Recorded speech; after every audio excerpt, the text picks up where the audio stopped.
America नहीं कह रहा, कनाडा कह रहा है, न्यूजीलैंड कह रहा है, ऑस्ट्रेलिया कह रहा है, इटली कह रहा है, ब्रिटेन कह रहा है, जो बड़े बड़े देश हैं वो कह रहे हैं। इजराइल के जो मोसाद के जासूस रहे हैं उसने कहा है कि वुहान की ये जो लैब जहां से नोवल कोविड कोरोना आया, ये कोई सिविल लैब नहीं है, ये एक मिलिट्री प्रोजेक्ट रहा है, मिलिट्री की एक ये लैब रही है। तो ये इसके बारे में वो बातचीत करते हैं, वो इसके बारे में डिटेल में बताते हैं। अगर ये वैक्सीन, इसका कोई ट्रीटमेंट यदि कोई भी देश खोज लेता है तो उस देश की इकोनॉमी को बहुत बड़ा बूस्ट मिलने वाला है। देखिए आज पूरी दुनिया में, मैं ये रेफरेंस के साथ बता रहा हूं कि फार्मा कंपनियां अरबों डॉलर खर्च करती हैं अमेरिका में सांसदों के चुनाव लड़वाने में। WHO स्वास्थ्य संगठन में $5 बिलियन का उसका जो वार्षिक बजट है उसका 1/3 केवल बड़ी फार्मा कंपनियों के दान से आता है। मतलब WHO जो चलता है, अमेरिका फंडिंग करता है, चीन करता है, हर देश फंडिंग करता है, वो एक हिस्सा है। WHO यदि 100 रुपए कहीं खर्च करता है तो उस 100 रुपए में से जो 35 रुपए आते हैं वो 35 रुपए बड़ी फार्मा कंपनियों के यहां से आते हैं। यूरोपियन मेडिकल एजेंसी का 85% बजट फार्मा इंडस्ट्री की फंडिंग से आया था। यूरोपियन मेडिकल एजेंसी है ना, जो सारे पैरामीटर तय करती है, गाइडलाइन तय करती है, उसको फंडिंग करने का काम कौन कर रहा है? फार्मा कंपनियां कर रही हैं। FDA के बजट का जो मेन सोर्स है वो इन फार्मा कंपनियों से प्राप्त होने वाली फीस है, जिसको अमेरिका की सरकार ने 1992 में PDUF एक्ट, prescription drug user fee act के माध्यम से कानूनी बना दिया कि एक तरीके से हम आपसे ये पैसा लेंगे। 2009 में WHO ने मानक पूरे ना होने के बावजूद फार्मा कंपनियों के दबाव में स्वाइन फ्लू को पेंडेमिक घोषित किया। स्वाइन फ्लू इतना फैला नहीं था, लेकिन स्वाइन फ्लू को महामारी के रूप में घोषित किया 2009 में, और जिसके परिणाम स्वरूप, क्योंकि WHO ने घोषित किया है तो होगा क्या कि अब किसी देश ने, किसी कंपनी ने कोई वैक्सीन बनाई, अब WHO ने कह दिया कि महामारी है। अब महामारी है तो अगली गाइडलाइन क्या आएगी कि आपके देश में यदि 100 करोड़ लोग हैं तो आप कम से कम 50 करोड़ लोगों को वैक्सीन लगाइए, उनको ये टीका करवाइए, इनका ये टीकाकरण करवाइए। फिर ये लॉबी कितनी खतरनाक है आप अंदाजा लगाइए।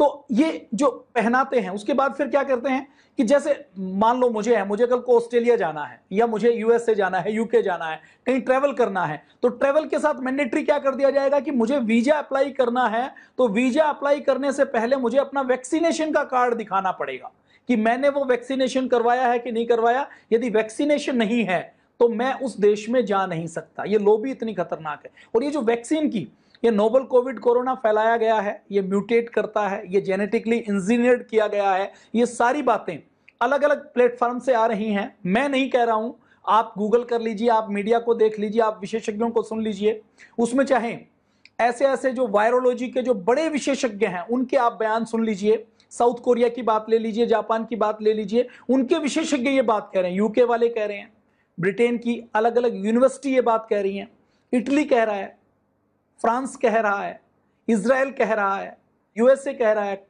अमेरिका कह रहा है, और अमेरिका के साथ साथ कनाडा कह रहा है, न्यूजीलैंड कह रहा है। तो ये सारे लोग ये बातें कर रहे हैं। तो वैक्सीन की लॉबी कितनी खतरनाक है। तो अभी तो वैक्सीन की लॉबी का एक अगला इरादा क्या है कि चावल के दाने के, जो छोटा मेमोरी कार्ड चावल का दाना है ना, इस चावल के दाने के बराबर की चिप बॉडी के अंदर ही इंजेक्ट कर दी जाए, कि वैक्सीन की चिप लगा दी जाए कि जब कहीं जैसे बार कोड में हम स्कैन करते हैं ना, कि बार कोड में हम पेटीएम को स्कैन करते हैं तो पता लग जाता है कि उसका कितना नंबर है, ऐसे ही स्कैनिंग हो हर व्यक्ति की और उसकी वैक्सीनेशन का डाटा सामने आ जाए। और ये वैक्सीनेशन के नाम से कोरोना की वैक्सीन आएगी। ये कोरोना की वैक्सीन कोई 100, 200, 500 रुपए की आने वाली नहीं है। अभी कोरोना को जो महामारी के रूप में जो फैला है और जो फैलाया गया है, इसका जो हवा बनाया गया है, इसको अगर आप मूल में जाएं, WHO के बयान देखिए आप 31 दिसंबर को पहली बार WHO को चीन की चिट्ठी मिली थी, और चीन की चिट्ठी के साथ साथ ताइवान की चिट्ठी मिली थी। पहली 31 दिसंबर से लेकर अब तक के WHO के आप बयान देख लीजिए, मई तक उनके बयान ऐसे रहे, अप्रैल तक, कि ये कोई फैलता नहीं है, ये आदमी से आदमी के बीच में फैलता नहीं है, सोशल डिस्टेंसिंग की आवश्यकता नहीं है, इंटरनेशनल ट्रेवल के ऊपर बैन लगाने की आवश्यकता नहीं है, कोई खतरा नहीं है। और जब एक बार ये विस्फोट हो गया, तो विस्फोट होने के बाद WHO क्या कहता है कि अफ्रीका के 50% लोगों को होने का अंदेशा है, इस देश के इतने प्रतिशत लोगों को होने का अंदेशा है, हो सकता है कि इसका कभी वैक्सीन मिले ही ना, हो सकता है ये वायरस हमारे बीच से कभी जाए ना। मतलब WHO की भूमिका कितनी संदेहास्पद है, एक व्यक्ति ने एक शब्द प्रयोग किया था, मैं दोबारा से प्रयोग कर रहा हूं, ये WHO जो होना तो वर्ल्ड हेल्थ ऑर्गेनाइजेशन चाहिए, ये वर्ल्ड हेल्थ ऑर्गेनाइजेशन ना होकर वर्ल्ड हॉरर ऑर्गेनाइजेशन हो गया है। वर्ल्ड हेल्थ ऑर्गेनाइजेशन ना होकर ये वुहान हॉरर ऑर्गेनाइजेशन हो गया है। चाइनीज हॉरर ऑर्गेनाइजेशन का ये काम कर रहा है। तो ये एक लॉबी है पूरी। इस लॉबी की योजना क्या है कि पहले तो इसको महामारी के रूप में प्रचारित प्रसारित किया जाएगा। चाइना से जो फोटोग्राफ्स आए थे आपने देखे होंगे कि सड़क के ऊपर लोग मर रहे हैं, सुअरों को गड्ढों में डाला जा रहा है, जो चूजे हैं उन चूजों को जमीन के अंदर दबाया जा रहा है, बॉक्स के अंदर घर के अंदर लोगों को सील कर दिया जा रहा है। ये सारी चीजें आई, वो सारी जो क्लिप्स हैं ये कहीं से निकली नहीं थी, ये वायरल जानबूझ के करवाई गई थी ताकि पूरी दुनिया के अंदर एक टेरर पैदा हो जाए, एक हॉरर पैदा हो जाए।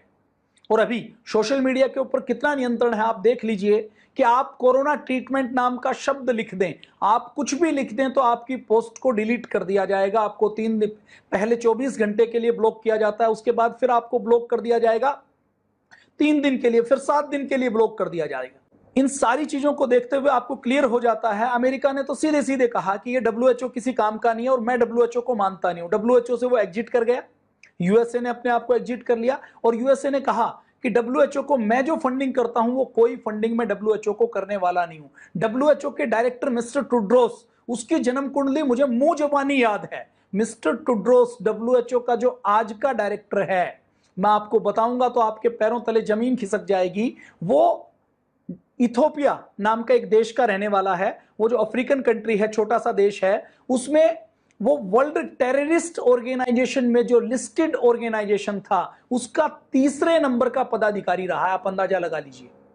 और अभी जब 2017 में चुनाव हुए थे तो उसके चुनाव में उसको बैकिंग करने का काम चाइना ने किया था। उसको WHO का डायरेक्टर ही चाइना ने बनाया है और उसने जो WHO के डायरेक्टर का चयन करवाया है वो डायरेक्टर का चयन किसी बड़े मकसद के साथ करवाया है।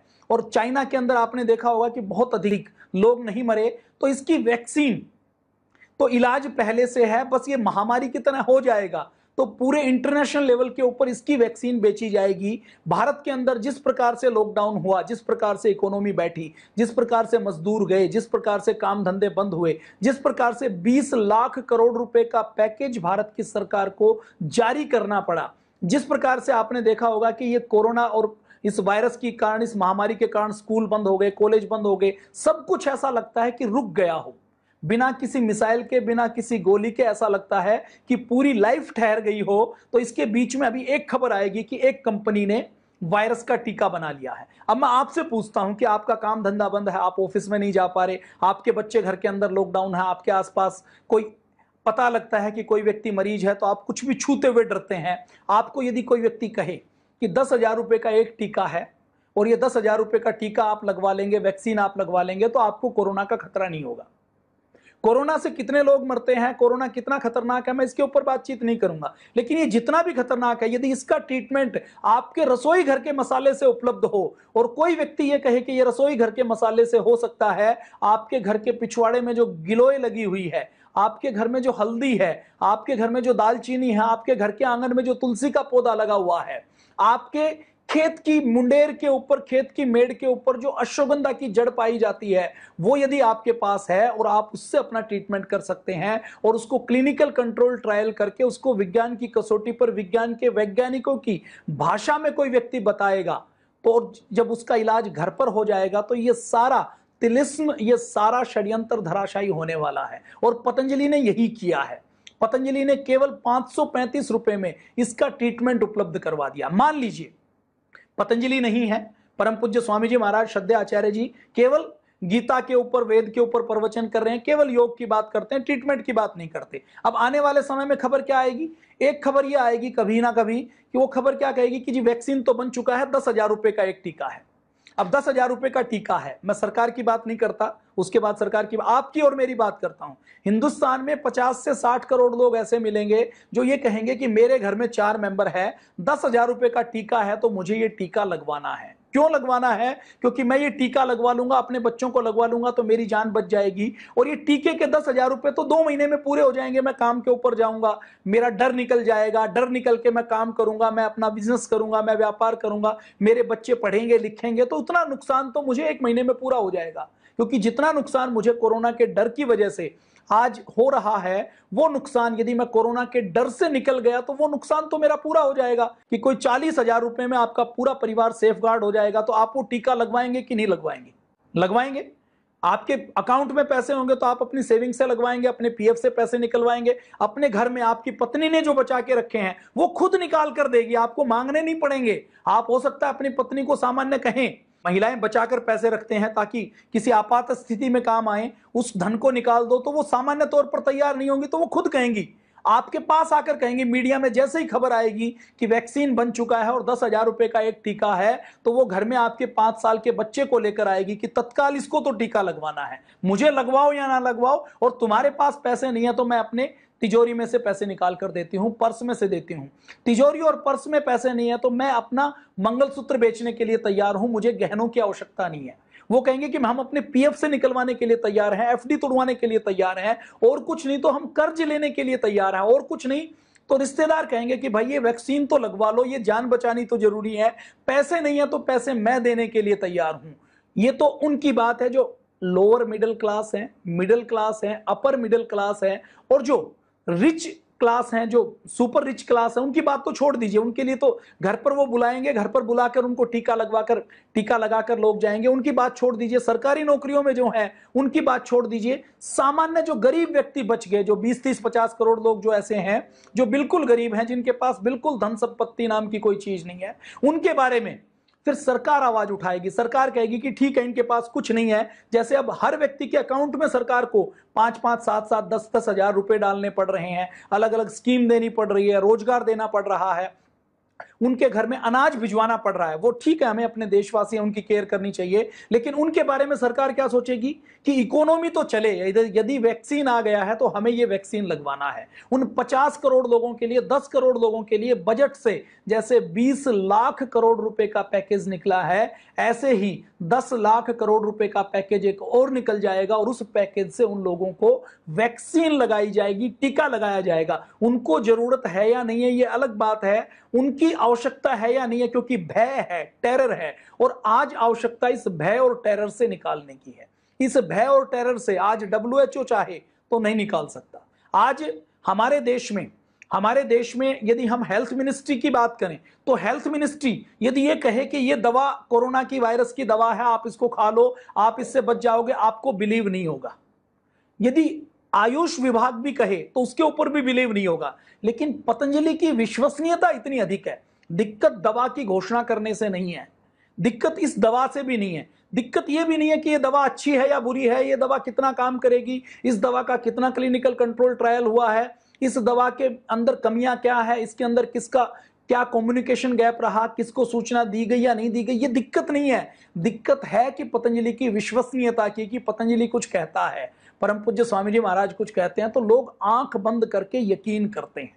और लोगों में मैं ये कहूं कि अपने भारत के अंदर यदि जांच की बात की जाए तो साउथ कोरिया छोटा सा देश है, 2.5-3 करोड़ की आबादी है, उसके अंदर जो जांच की दर है, भारत में यदि एक व्यक्ति की जांच होती है तो साउथ कोरिया के अंदर, जापान के अंदर, यूएसए के अंदर, इटली के अंदर और ब्रिटेन के अंदर 100 व्यक्तियों की जांच होती है। तो अपने यहां यदि हम जांच की बात करें तो जांच ही उसकी होती है जिसके यहां बहुत ज्यादा लक्षण दिखाई देते हैं, या जो कोई व्यक्ति मान लीजिए किसी XYZ की हमारे ऑफिस में किसी को कोरोना हो गया तो जो उसके संपर्क में होते हैं उनकी जांच होती है। कोई सामान्य व्यक्ति जांच करवाना चाहे तो जांच होना संभव नहीं है। और आज हो क्या रहा है, दिल्ली में मेरे कुछ रिश्तेदार हैं, उनसे जब पिछले दिनों बात चल रही थी तो उन्होंने बताया कि लोग 10 लाख रुपए कैश अपने बैग में डाले हुए हैं, और वो जब उनको कोरोना के सिम्टम आते हैं तो कोरोना के सिम्टम आने के बाद उनको हॉस्पिटल वाले एडमिट करने के लिए तैयार नहीं है। वो 10 लाख रुपए जेब में है, उनके बैग में डाले हुए ब्रीफ केस के अंदर, लेकिन हॉस्पिटल में बेड नहीं मिल रहा, हॉस्पिटल के अंदर बेड बुक करवा दिए गए हैं।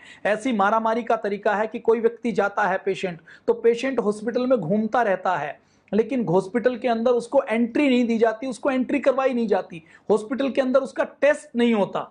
तो ऐसे वातावरण के बीच में देखिए, ये कुछ लोगों को कोरोना हो सकता है, कुछ लोग मर सकते हैं। अभी भी मृत्यु दर की बात करें तो मृत्यु दर कितनी है? अभी कोरोना जो हुआ है 9 मिलियंस को हुआ है, 90-95 लाख को हुआ है, मरे कितने हैं? 4.5 लाख। तो मृत्यु दर कितनी है?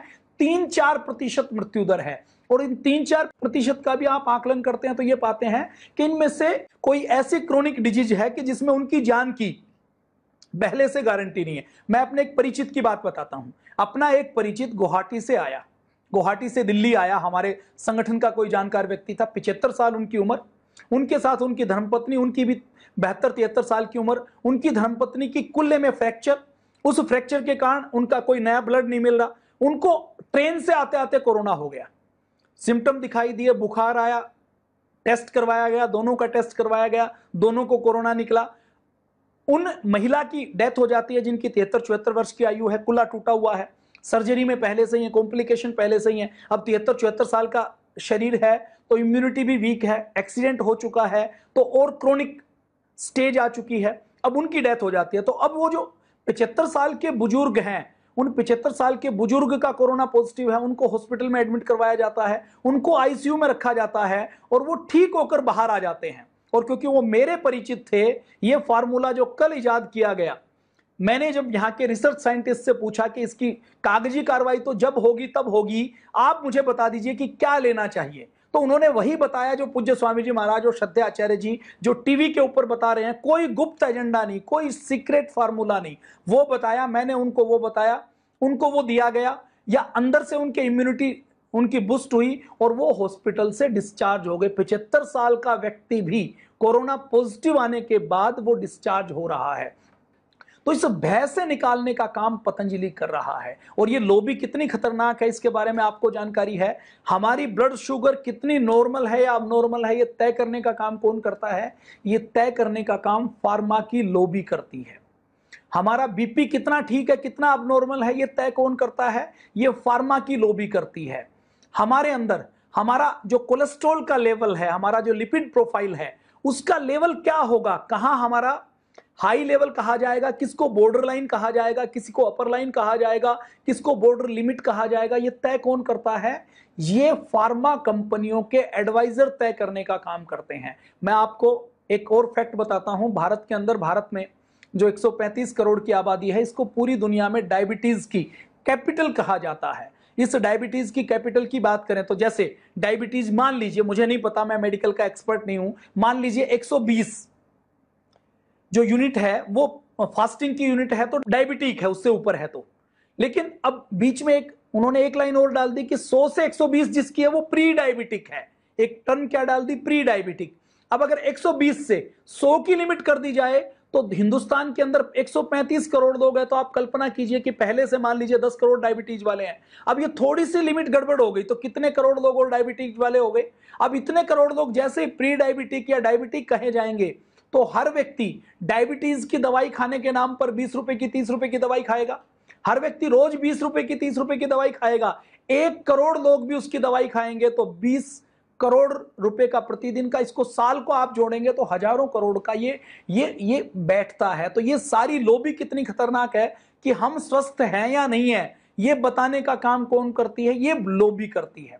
1980 में अमेरिका के राष्ट्रपति रोनाल्ड रीगल ने एक एक्ट पास किया जिसके कारण पब्लिक के पैसे से चलने वाले नेशनल इंस्टीट्यूट ऑफ हेल्थ और दूसरी यूनिवर्सिटी की रिसर्च और खोजों को प्राइवेट कंपनी खरीद सकती हैं और उसका पेटेंट करवा सकती हैं। अपने भारत के अंदर तो मैं एक दुखद बात बताऊं, भारत के अंदर जो जितनी भी एग्रीकल्चर की यूनिवर्सिटी हैं उसमें, क्योंकि मेरे बहुत परिचित लोग हैं, वो ये कहते हैं कि जी हम रिसर्च तो करते हैं, रिसर्च सरकार के पैसे से करते हैं, लेकिन रिसर्च होने के बाद रिसर्च तो कहीं छापी जाती है, वो रिसर्च तो इंप्लीमेंट होती नहीं है, लेकिन उस रिसर्च के डाटा को हमसे ये विदेशी कंपनियों के लोग एक तरीके से या तो खरीद लेते हैं या चुरा लेते हैं, या हमारे डिपार्टमेंट में ऐसे लोग प्लांट कर देंगे जो हमारे कंप्यूटर सिस्टम से वो डाटा उन एग्रीकल्चर कंपनियों को दे देते हैं, बीज और दवा बनाने वाली कंपनियों को दे देते हैं, जो उसके आधार पर मोटी कमाई करने का काम करते हैं। तो रिसर्च में क्या होता है ये आपको पता है। रिसर्च में भारत की कहीं स्थिति नहीं है। अगर पतंजलि जैसा इंस्टीट्यूट, जिसकी पतंजलि रिसर्च इंस्टीट्यूट का इनॉग्रेशन करने का काम खुद देश के प्रधानमंत्री माननीय नरेंद्र भाई मोदी जी ने किया था, उन्होंने इसका उद्घाटन किया। और अभी जब ये कोरोना वायरस फैला तो खुद माननीय प्रधानमंत्री मोदी जी ने आयुर्वेद के एक्सपर्ट को बुलाया था आयुष की कमेटी में। परम पूज्य आचार्य जी और दूसरे एक ग्रुप में पूज्य स्वामी जी महाराज उसमें थे। उसमें खुद माननीय प्रधानमंत्री जी ने यह कहा था कि क्लिनिकल कंट्रोल ट्रायल आयुर्वेद के ऊपर होना चाहिए। मैं आपको एक नहीं, मैं आपको 50 ऐसे पोस्ट दिखा सकता हूं जिसमें आयुष मिनिस्ट्री, खुद आयुष मिनिस्ट्री ये प्रमोट कर रही है। हमारे प्रधानमंत्री जी कह रहे हैं कि काढ़ा पीना चाहिए, गिलोय पीनी चाहिए, इससे हम कोरोना से बच सकते हैं। यदि आयुष मिनिस्ट्री ये विज्ञापन छापती है, ये देख लीजिए, ये उल्टा आपको दिखाई पड़ रहा होगा। आयुष मिनिस्ट्री विज्ञापन छापती है माई गवर्नमेंट माई ऐप में, उसमें ये लिखती है। इन सब में आप देख रहे होंगे कि ये सारे विज्ञापन है जिसमें वो कहती है गिलोय लगाने के लिए अभियान शुरू कर रही है, घर घर लगे गिलोय, इसके लिए अभियान शुरू कर रही है। प्रधानमंत्री मोदी जी खुद इन पोस्टर को ट्वीट कर रहे हैं, इसके बारे में कह रहे हैं कि हमें अपनी रसोई घर से, अपने ट्रेडिशनल आयुर्वेद से इसका उपचार खोजना चाहिए। आप देखिए, ये सब ये आयुष मिनिस्ट्री के ऑफिशियल पंफलेट और पोस्टर हैं।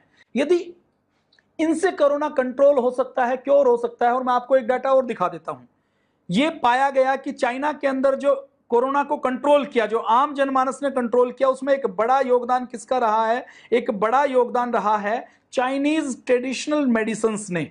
जो दिसंबर से लेकर दिसंबर, जनवरी, फरवरी, मार्च में चाइना की जो ट्रेडिशनल मेडिसिन हैं वो जो कंज्यूम होती थी एक क्वार्टर में, उस क्वार्टर में पिछली बार की बजाय 2 गुना से ज्यादा कंज्यूम हुई है। चाइनीज लोगों ने खूब अपनी ट्रेडिशनल मेडिसिन का प्रयोग किया है इस कोरोना वायरस से इस बचने के लिए। तो चाइना खुद इसका प्रयोग कर रहा है। 1980 में ये रोनाल्ड रीगन ये कानून पास करते हैं। फार्मा लॉबी के दबाव के कारण जो इंटेलेक्चुअल प्रॉपर्टी राइट्स है उसके नाम पर भी एग्रीमेंट सभी डब्ल्यूटीओ के मेंबर देशों के ऊपर लागू हो गए, जिसके तहत फार्मा कंपनियों के लाभ के लिए पेटेंट की अवधि जो पहले कम थी उसको बढ़ाकर 20 साल कर दिया गया। और ये फार्मा कंपनियां कितना मुनाफा कमाती हैं आप अंदाजा लगा सकते हैं। एक टैबलेट जो 10 पैसे की बनती है उसको 1,000 रुपए की बेचने का काम करते हैं। 5-5 हजार, 10-10 हजार, 1-1 लाख गुना ज्यादा प्रॉफिट लेने का काम करती है। नोवार्टिस नाम की एक कंपनी है जो ब्लड कैंसर की एक दवा बनाती थी। ब्लड कैंसर की उसकी दवा, उसकी कॉस्ट 1 महीने की जहां 1 लाख से लेकर 1.25 लाख पड़ती थी, भारत की कंपनी ने जब वो बनानी शुरू की तो उसकी कॉस्ट घटकर केवल 10,000 रह गई। ये बहुत फेमस किस्सा है। आमिर खान ने जो सत्यमेव जयते बनाया था ना, उसमें भी ये विषय लिया था। तो इसकी जानकारी आपको पूरी मिल जाएगी, मैं इसकी डिटेल में चर्चा नहीं करता, केवल इतनी चर्चा करता हूं ये कि फार्मा की लॉबी इतनी खतरनाक है, इतनी खतरनाक है कि किसी देश में राष्ट्रपति कौन होगा, प्रधानमंत्री कौन होगा, हेल्थ मिनिस्टर कौन होगा, हेल्थ की पॉलिसीज क्या होंगी, ये तय करने का काम ये करते हैं। और मैं आपको एक और कमाल की बात बताता हूं कि हमारे यहां महर्षि सुश्रुत और चरक जी ने जो आयुर्वेद का ज्ञान दिया है वो अद्भुत दिया है। महर्षि चरक और सुश्रुत के बाकी पूरे ग्रंथ को छोड़ दीजिए, यदि हम केवल हेल्थ की डेफिनेशन की बात करते हैं, केवल स्वास्थ्य की परिभाषा की बात करते हैं, तो जो हमारे महर्षि सुश्रुत और चरक ने आज से हजारों साल पहले, 2-2.5 हजार साल पहले का तो पांडुलिपि लिखी हुई है ऐसा मानते हैं। हमारा ये मानना है कि ये लाखों साल पुराना हमारा जो ज्ञान है उसमें जो उन्होंने हेल्थ की डेफिनेशन दी है, वो हेल्थ की डेफिनेशन यदि कोई बड़े से बड़ा वैज्ञानिक पढ़ ले तो उस डेफिनेशन के, उस परिभाषा के आसपास WHO की स्थापना 1948 या 1949 में हुई। लेकिन इस परिभाषा तक पहले क्या मानता था WHO कि शरीर में बीमारी नहीं है, रोग नहीं है तो स्वस्थ है। बाद में क्या माना उसने कि शरीर में बीमारी नहीं है, रोग नहीं है तो हमने स्वस्थ कह दिया, लेकिन इसके साथ साथ मानसिक स्वास्थ्य भी होना चाहिए, भावनात्मक स्वास्थ्य भी होना चाहिए, सोशल स्वास्थ्य भी होना चाहिए। और महर्षि सुश्रुत ने यह परिभाषा हजारों साल पहले दी है।